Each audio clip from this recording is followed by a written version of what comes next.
Hey, what's up everyone? How's it going? This is Waj, and in this video I'm going to be sharing my top 10 reasons of why I think the iPhone 6 is a better overall smartphone than the HTC One M9. Now keep in mind that I also did another video arguing the point of why I think the HTC One M9 is better than the iPhone, but in this video we're going to be specifically focusing on the strengths that the iPhone 6 has over the M9. So if you're interested in this video, let's get right into my points.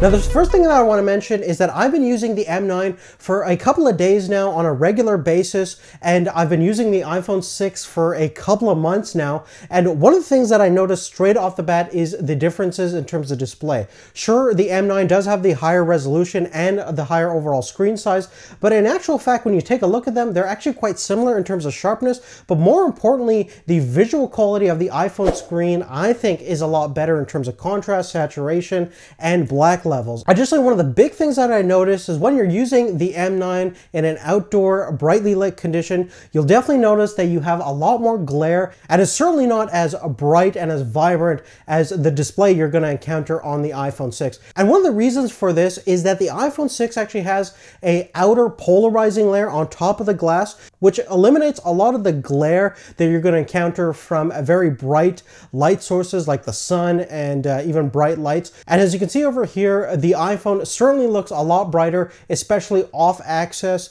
and it definitely doesn't have as much glare as the M9 does. Now next, physically the iPhone 6 is quite a bit thinner and lighter than the M9. The M9 is fairly thick for a smartphone these days, and I think the iPhone 6 is just a perfect size cell phone for pretty much everybody out there. It's not too big, not too large, and perfectly fine for most users. Although I wouldn't call the M9 large or cumbersome by any means, but if you're the person that doesn't want to have a huge phone but wants to have a large overall screen size, I think the iPhone 6 has a pretty good balance of maintaining a decently small form factor and delivering a fairly substantial screen size.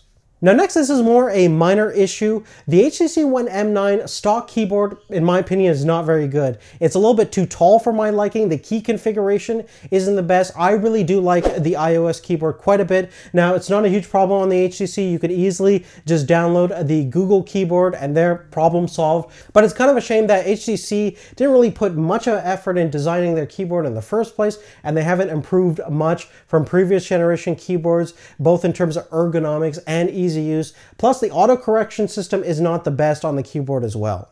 Next, probably one of the biggest things that the iPhone 6 has going for it is a brilliant stills and video camera. Now, in terms of the stills capability, the rear-facing camera is much more versatile in pretty much every single environment. If you take a look at these low-light samples over here, you can see that the iPhone is very versatile in different low-light conditions, rendering out cleaner-looking images that are both sharper, the colors are much more accurate, and you have less apparent noise. Furthermore, if you're a fan of slow motion like myself, the iPhone 6 is probably one of the best cameras for that. It has 240 frames per second slow motion capabilities versus about 120 frames per second on the HTC One M9. One other aspect of the iPhone camera is that it's quite a lot faster in terms of autofocusing. It has less issues, certainly in video mode. You can see over here, the HTC One is almost struggling to maintain a certain focus, and it's always zooming in and out to find a focusing point. Very inconsistent.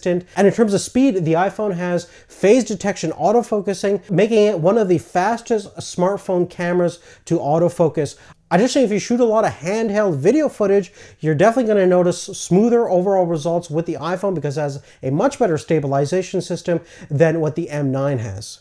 Now moving forward, one other thing I like about the iPhone is the use of the lightning cable. Not only is it more durable from my experience, but being reversible, you can plug it in any orientation and you have no problems whatsoever. Compared to the micro USB connection on the M9, which is a lot more fiddly. And I think this time around, we really should have had USB Type-C on the M9, which would eliminate many of the issues that most people have with micro USB connections. Moving forward, another great advantage on the iPhone is the Touch ID system integrated into the home button, which is fantastic for unlocking your phone. You can also use it to download and buy apps. You can also even buy real items on sites such as Amazon and use it as a PayPal password as well. Now, in terms of performance, even though the Snapdragon 810 chip that's in the M9 is faster overall in terms of the multi-threaded performance, but in terms of applications that use just one core or single threads, you're going to find faster overall speeds on the Apple A8 processor that's in the iPhone 6. As you can see over here from our Geekbench results, it's certainly still getting faster overall performance than the 8-core processor that's in the M9, mainly because the A8 really thrives in single-threaded applications. And even though it's good to have a powerful processor with a multi-thread capabilities, most apps still these days have a huge emphasis on the single-core performance on your chip, and the Apple A8 really excels there. Now, last but not least is regarding iOS. One of the advantages I think that iOS has opposed to most of the Android phones that have skins on top of them is the fact that you have a very cohesive experience that is extremely fluid to use and is very user-friendly for new smartphone users out there. And I think the hardware and software works quite a bit more harmoniously together compared to the experience you get on the HTC One M9, which uses Android 5.0 at its backbone, and then you have HTC Sense on top of that. And even though I think in most regards the HTC experience is fairly good and much better than many of the other skins you have on different Android phones, there's still some software and hardware issues that HTC has to solve going forward. One of the biggest problems I had with it is overheating. After using a whole bunch of different high demanding applications such as gaming and benchmarking, the HTC One M9 definitely got a little bit hotter than you would normally expect. Now, hopefully HTC will solve this by software updates. I have gotten those updates, and still I haven't really solved many of those overheating issues. And I think much of the camera issues are software based. The sensor is fantastic. It's using a very similar sensor than what you would find on the Sony Xperia Z phones, which are probably one of the best smartphone cameras in the marketplace. And I think if HTC just tweaked their picture profile setting and their metering system inside the camera app a little bit more, you would have a much better camera that would probably improve upon many of the flaws that the camera inherently has currently.